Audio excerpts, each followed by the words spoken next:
of course, commentary hyped it up. As we all know what goes in those black bags. We always expect thumbtacks or glass or something. But we got a first, at least as far as I'm concerned. Like, if somebody could prove me wrong, please do. We got a bag full of hockey pucks.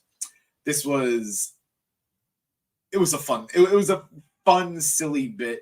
It took a little too long, but I didn't mind just because of how fun it was to see. Shibata then gets up and hits an STO onto Jericho, followed by a snap suplex onto the pucks. It was silly in the best way. I loved it, and it played a part throughout the match. We then get another chop battle between the two guys.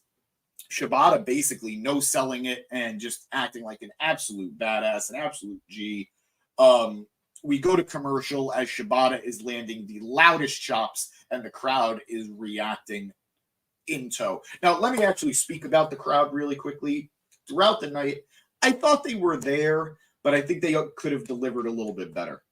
It was almost like they were waiting for huge spots to react to, as opposed to naturally reacting to things as they should have happened.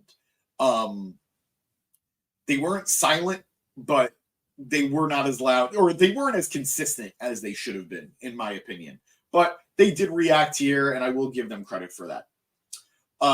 As we come back from a break, Jericho legit just whams Shibata with a puck, throwing it at him, and then hits a double leg and applies the walls of Jericho to Shibata. Shibata is able to escape and put him in a figure four leg lock, but Jericho once again grabs a puck and throws it right at Shibata's mouth.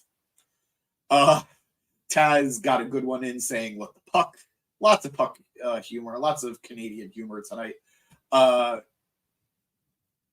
Then what was my favorite spot of the match, and possibly my favorite spot of the night, Jericho places a trash can on Shibata's head and then grabs a kendo stick and just starts wailing on it to nothing. Shibata stands up and Jericho takes swing after swing, comically. And with every swing, Shibata takes another step forward, until he has Jericho in the corner, backed up, and then starts headbutting Jericho with the trash can on his head. It was such a fun spot. I loved it. Just great comedy, great silliness, and what should have been hardcore, there's some levity. I actually really enjoyed this spot, and just go check it out if you can.